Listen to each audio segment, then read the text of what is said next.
పేరు పద్మ. నేను మీకు ఈరోజు నెయ్యి ఈజీగా ఎలా చేసుకోవాలో చూపించబోతున్నానండి. మనం ఇంట్లోనే ఈజీగా నెయ్యి తయారు చేసుకోవచ్చండి. బయట కొనాలన్నా కానీ చాలా రేట్ ఉంటుందండి. మనం చేసుకున్నామంటే మన చేతులతో మనం చక్కగా స్వచ్ఛమైన నెయ్యి చేసుకున్నామంటే చాలా సంతోషంగా అనిపిస్తుందండి.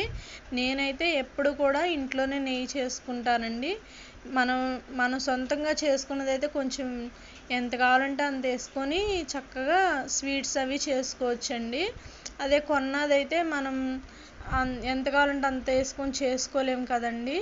అందుకని నేను ఎక్కువ ఇంట్లోనే నెయ్యి ప్రిపేర్ చేస్తానండి. మనం చేసుకున్నదైతే చాలా స్వచ్ఛంగా ఉంటుందండి, ఫ్రెష్గా చేసుకోవచ్చండి. నెయ్యి చేసుకోవడానికి పాలు తోడుపెట్టిన తర్వాత అది గట్టిగా తోడుకున్న తర్వాత ఫ్రిడ్జ్లో పెట్టాలండి. ఫ్రిడ్జ్లో పెట్టిన తర్వాత 2-3 గంటల తర్వాత పైన మేగడ వస్తుందండి, పొరలాగా. ఆ మేగడ పొరని తీసుకొని ఒక బాక్స్లో, మూతున్న బాక్స్లో పెట్టి స్టోర్ చేసుకొని 2-3 రోజుల తర్వాత దాన్ని మజ్జిగ చేసుకోవాలండి. మజ్జిగ చిలుక్కొని వెన్న తీసి ఆ వెన్నని 2-3 సార్లు శుభ్రంగా కడిగి ఇలా పొయ్యి మీద పెట్టుకోవాలండి. పొయ్యి మీద పెట్టుకొని బాగా మరిగించాలండి. మరిగించినప్పుడు నెయ్యి ఈ విధంగా వస్తుందండి. చూసారండి కలర్ కానీ అసలు ఎంత స్వచ్ఛమైన నెయ్యో చూసారండి. ఇలా తయారు చేసుకోవాలండి నెయ్యిని. చాలా సింపుల్ అండి. ఇలా 3-4 రోజులది ఒక గిద్దెడైతే అవుతుందండి. ఇదివరకు అయితే వారానికి 1/2 కేజీ నెయ్యి చేసేదానండి. ఇప్పుడు 2-3 రోజులకి ఇలా ఒక గిద్దెడైతే అవుతుందండి. గిద్దంటే ఒక 100 గ్రాములు ఉంటుందండి సుమారు. ఇవిగోండి. ఇప్పుడు ఆ మజ్జిగ తీసినవి ఉంటాయి కదండి, మనం మేగడ చిలికినప్పుడు చిక్కటి మజ్జిగ వస్తుందండి.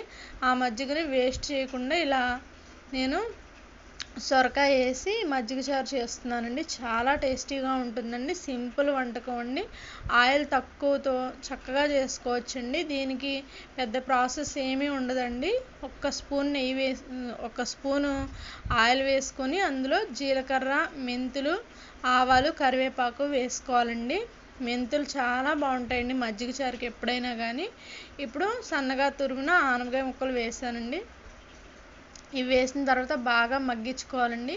కొంచెం త్వరగా మగ్గాలంటే కొంచెం పసుపు, తగినంత ఉప్పు వేసుకొని మూత పెట్టేసుకుంటే చక్కగా మగ్గుతుందండి. మగ్గిన తర్వాత ఈ మిశ్రమాన్నంతా మజ్జిగ చారులో వేసుకోవాలండి. ఆ మజ్జిగలో మనం దీన్ని చేత్తో కలిపితే ఆ పచ్చిమిరపకాయలు అవన్నీ కలిసేలాగా చేత్తో కలుపుకోవాలండి. అట్లా కలుపుకుంటే ఒక్కొక్కసారి చేతులు మండుతాయండి పచ్చిమిరపకాయల వల్ల, కొంతమందికి పడకపోతే. అలాంటప్పుడు మనం పప్పు గుత్తితో కానీ గుంటగరిటతో కానీ బాగా మెతుక్కోవాలండి.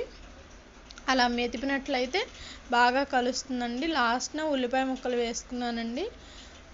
అంతేనండి, చాలా సింపుల్ అండి. ఇట్లా నేను ఎప్పుడు నెయ్యి తయారు చేసినా కానీ ఆ మజ్జిగతో ఇలా కానీ, లేదంటే ఆ మజ్జిగలో కొంచెం బియ్యం, మెంతులు నానబెట్టేసుకొని ఒక రోజంతా దాన్ని మిక్సీ పట్టి పొంగనాల్లాగా వేసుకున్నా చాలా బాగా వస్తాయండి.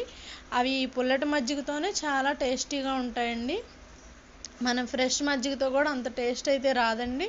ఇదిగోండి, కమ్మనైన మజ్జిగ చారు రెడీ అయిందండి ఆనపకాయతో.